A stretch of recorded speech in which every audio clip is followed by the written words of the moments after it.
The cop who framed a black teenage boy. No one expected what happened when karma walked up to him. In a world where the innocent suffer and the truth is buried deep, watch how justice, real justice, finds its way back. This is the story of a boy framed for a crime he never committed, and how karma walked straight up to the man who tried to destroy him. From the case file stories, where kindness and karma can rewrite an entire destiny. Here, every moment reveals a deeper truth about prejudice, racism, kindness, betrayal, forgiveness, and redemption. Where justice, mercy, and love collide. Give it a try and watch from our playlist to witness how kindness and karma can rewrite an entire destiny. As this story begins, stay to the end, take a moment, breathe, and let it speak to your heart. No matter how dark the path is, light always finds its way back. Every story inspires and stays with you. The cop who framed a black teenage boy, and what happened when karma caught and walked up to him. The flashing red and blue lights painted the cracked pavement in restless color. It was close to midnight in Millstone, a quiet town where everyone knew everyone, and where secrets traveled faster than truth. Detective Ryan Cole stood in front of the corner store, his badge glinting under the flickering streetlight. He was calm, too calm, as officers moved around him, collecting shell casings, dusting for prints. Inside, the store clerk sat trembling, his hand wrapped in a bloodied towel. Ryan's gaze shifted to the boy on the curb. Jordan Miles, 17 years teenage boy, his hands cuffed behind his back, face streaked with sweat and disbelief. He looked like a kid who'd just woken up in a nightmare he didn't create. "Please, sir," Jordan pleaded, his voice cracking. "I didn't do anything. I was just walking home from work." Ryan crouched down to his level, his tone controlled and heavy with quiet authority. "You were found 3 blocks away from the scene with cash in your pocket and a hoodie matching the suspect's description. That's not coincidence, son." Jordan shook his head, his eyes wide. "That money's from the diner. I get paid cash every Friday. Ask Mr. Jenkins." Ryan stood up, motioning to an officer. "Bag the evidence." As they pulled Jordan to his feet, the teen's voice rose with desperation. "You're making a mistake. I swear I didn't rob nobody." Ryan turned away, his jaw tightening. The clerk's words from earlier echoed in his head. The guy wore a black hoodie and ran toward the tracks. It wasn't much, but it was enough. Enough for paperwork. Enough for headlines. But inside, something flickered, a hesitation. The scene felt rehearsed, too clean. The cash, the hoodie, the way Jordan just happened to be there, all lined up a little too perfectly. As Jordan was pushed into the back seat of the patrol car, he looked out the window, his eyes meeting Ryan's.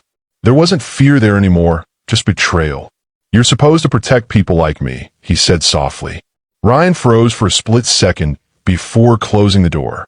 The lock clicked, sharp, final, echoing louder than the siren that carried Jordan away. If this story of injustice and redemption moved you, don't forget to subscribe. Witness how one moment of prejudice turned into a lesson in karma that no one will ever forget. Minutes later, another officer approached. "You sure about this one, detective? Kid's got no record." Ryan exhaled slowly, pulling out his notepad. Sometimes the clean ones just haven't been caught yet. But as he looked across the street, his gaze fell on the alley beside the store. A discarded red cap lying near the dumpster. He knew that cap. He'd seen it on his own son earlier that night. For the first time in years, Detective Ryan Cole felt something he didn't recognize anymore: fear. And in that moment, he realized the real crime tonight wasn't what happened inside the store. It was what he was about to do next. The sound of the rain against his windshield was the only thing keeping Ryan Cole company that night. His cruiser sat parked outside his own house, engine running, headlights off.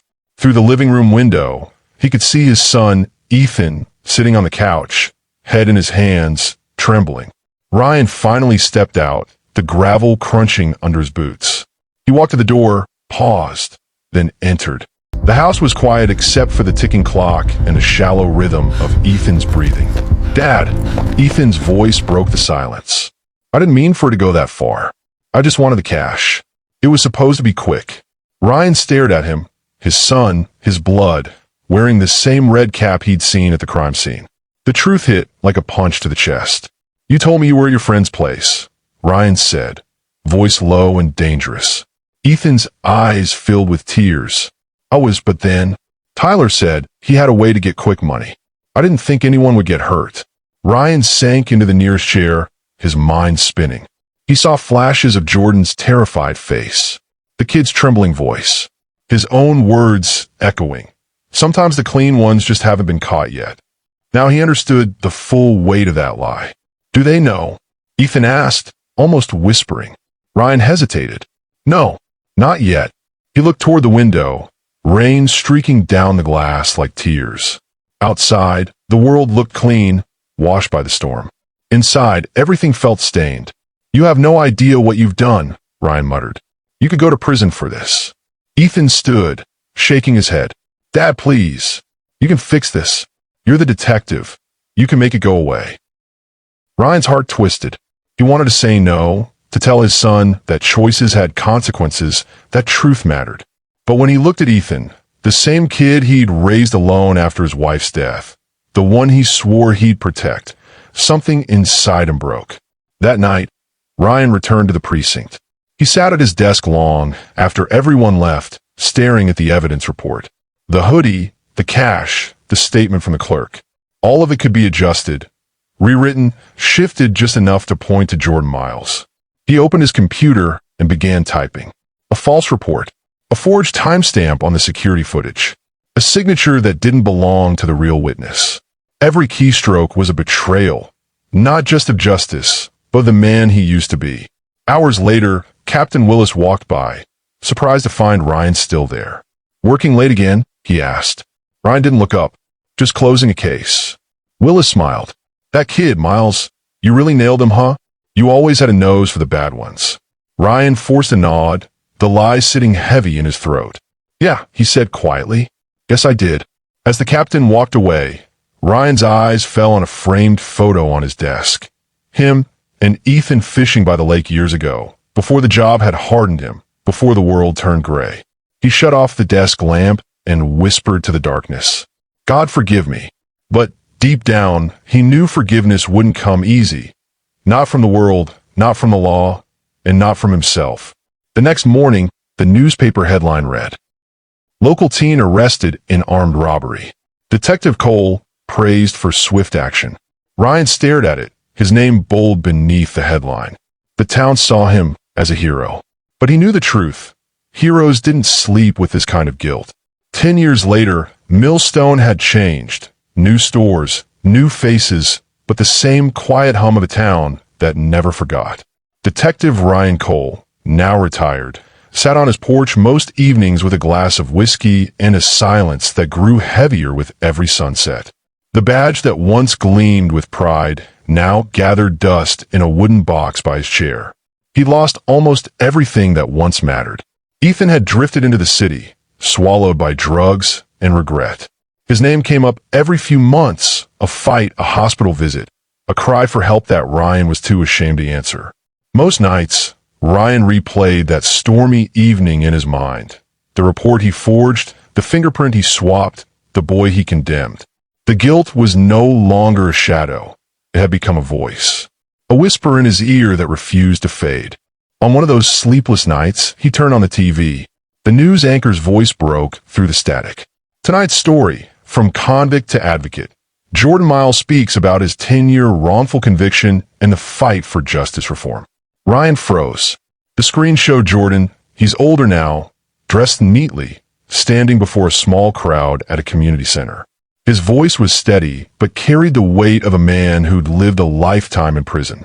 I was 17, Jordan said. They told me I'd never see daylight again. But I kept my faith, because I knew the truth would eventually catch up, maybe not in court, but in life. The crowd erupted in quiet applause. Ryan couldn't move. His hands trembled as he turned up the volume. Jordan continued, The hardest part wasn't the years I lost. It was realizing that someone out there knew I was innocent and stayed silent. Ryan switched off the TV. The room fell dark again, except for the blinking light on his phone. A voicemail. He played it. "Dad, it's Ethan." The voice was weak, slurred, tired. "I can't keep living like this. I need to talk to you. There's something I gotta tell you about that night. About Jordan Miles." Ryan's heart stopped. He gripped the phone tighter, his breathing shallow. The next morning, he drove 2 hours to a rundown rehab center outside the city. Inside, Ethan sat on the edge of a metal cot, pale and shaking. His once bright eyes were sunken, but in them, Ryan saw the boy he'd tried to protect, and the man guilt had destroyed. Ethan looked up. "You saw it on TV, didn't you?" Ryan nodded slowly. Tears rolled down Ethan's face. "I can't take it anymore, Dad. Jordan, he lost 10 years because of me. Because of us." Ryan's throat tightened. "Son," Ethan interrupted, his voice trembling. "No, let me say it. I was the one who robbed that store. Tyler took off. I panicked. You found out, and instead of turning me in, you turned on that kid." Ryan sat there, silent, his eyes fixed on the floor. Ethan's words came out like confession and punishment at once. "You told me once that justice meant doing what's right, even when it hurts. But we didn't do that, did we?" Ryan's hands began to shake. "I was trying to protect you." Ethan gave a hollow laugh. "Protect me? You didn't protect me, Dad. You cursed me. You cursed both of us." The room fell quiet. Outside, rain began to fall again, just like that night 10 years ago. Ryan stood, staring at his son, broken, repentant, drowning in guilt. He knew then that no lie lasted forever. And as thunder rolled across the sky, Ryan whispered the truth he'd buried for a decade. "It's time I make it right." The hospital room was dim, filled with the steady rhythm of a heart monitor and the faint hiss of oxygen. Ethan lay pale and frail against the white sheets, his chest rising and falling with shallow effort. Years of addiction had eaten away at him, leaving behind nothing but bones and regret. Ryan sat by his bedside, his hands clasped around his son's trembling fingers. The air was thick with the weight of unspoken words. "Dad," Ethan whispered, barely audible. "I can't keep it in anymore." Ryan leaned forward, his voice soft. "You don't have to say anything, son. Just rest." Ethan shook his head weakly. "No, I have to. Jordan deserves the truth." Ryan's throat tightened. "Ethan, please." But Ethan wouldn't stop. "I told the nurse everything. They're calling the detectives. I signed a statement. They know I did it, Dad. They know you cover for me." Ryan froze, his heart pounding. Ethan coughed, his voice fading. "I thought you were saving me, but all you did was trade my soul for your conscience." "I'm sorry, Dad. I'm so sorry." A single tear rolled down Ryan's cheek. "You were just a kid. I was supposed to protect you." Ethan looked at him, eyes glassy, unfocused. "Then protect me now by doing the right thing." The heart monitor gave a slow, steady beep. Then another. Then it stopped. Ryan's body went still. His son, his reason for the lie, his reason for everything, was gone. By the next morning, the hospital was swarming with investigators. The confession had spread like wildfire. The police chief, the district attorney, even local reporters had come to see the fall of Detective Ryan Cole, the man once hailed as Millstone's most decorated officer. He was arrested quietly, without resistance. No badge, no defense, no excuses. Just truth at last. The story hit every news outlet. Retired detective implicated in wrongful conviction cover-up. Son's deathbed confession exposes decade of lies. Ryan's name was stripped from commendations. His framed awards were removed from the precinct wall. Colleagues avoided his calls. The town that once trusted him now looked at him like a stranger. Days later, he requested to see Jordan Miles. The meeting was set in a small community center, the same one where Jordan now worked, helping ex-prisoners rebuild their lives. When Ryan entered, the air felt heavier than any interrogation room he'd ever known. Jordan stood across the table, older now, stronger. His eyes carried calmness, not anger. Ryan sat down, unable to meet his gaze. "I came to tell you what you already know. I failed you. I failed justice. And I failed my own son." Jordan's voice was quiet but firm. "Why now, detective?" Ryan looked up, his eyes red. "Because the truth finally caught up with me. Ethan told the world what I was too much of a coward to admit. And I can't undo what I've done, but I can face it. Silence hung between them, thick, painful, necessary. Jordan exhaled slowly, leaning back in his chair. You stole 10 years of my life. I know, Ryan said. And if I could trade my years for yours, I would. Every single one. Jordan studied him for a long moment. Then, in a voice barely above a whisper, he said, You know what's strange? I used to pray every night that you'd feel what I felt.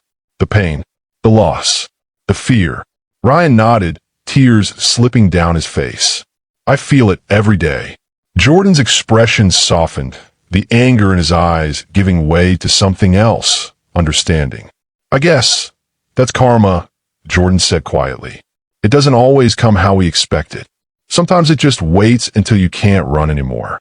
Ryan nodded again, unable to speak. Jordan stood, his voice steady. I forgive you, not because you deserve it, but because I deserve peace. Ryan lowered his head, breaking in his silent sobs. Thank you, he whispered. As Jordan walked out of the room, Ryan remained seated, staring at the sunlight filtering through the blinds, thin, pale, but real. For the first time in years, he felt something close to freedom. Not the kind that comes from the law, the kind that comes from truth. A month later, the town of Millstone gathered in quiet tension outside the courthouse. News cameras clicked, microphones hovered, and a restless crowd murmured beneath the cloudy morning sky. Inside, Ryan Cole stood before the judge, no longer the man who once carried authority, but a man stripped bare by truth. Jordan Miles sat at the back of the courtroom. He wasn't there for revenge or spectacle. He was there for closure. The judge's voice cut through the silence.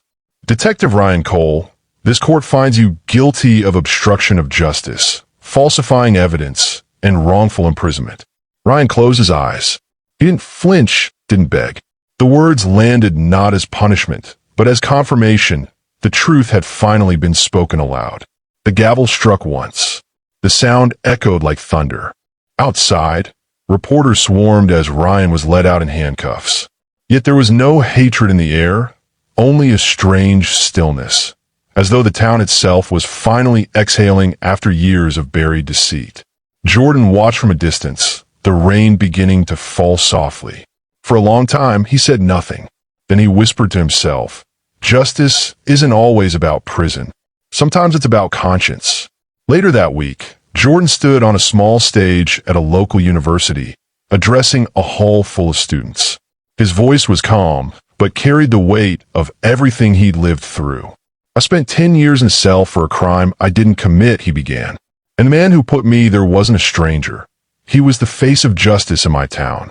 But here's the thing, justice without truth is just power pretending to be right.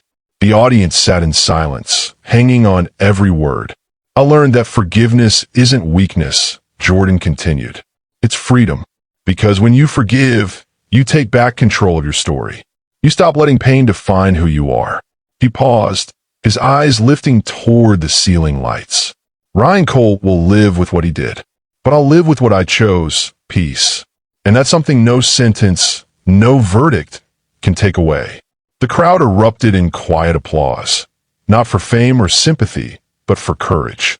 Outside the building, the rain had stopped. A faint golden light broke through the clouds, casting long reflections across the wet pavement.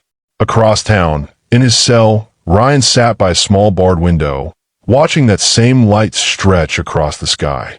He reached for the photograph of his son, the same one he carried in his wallet for years, and whispered, We finally told the truth, Ethan.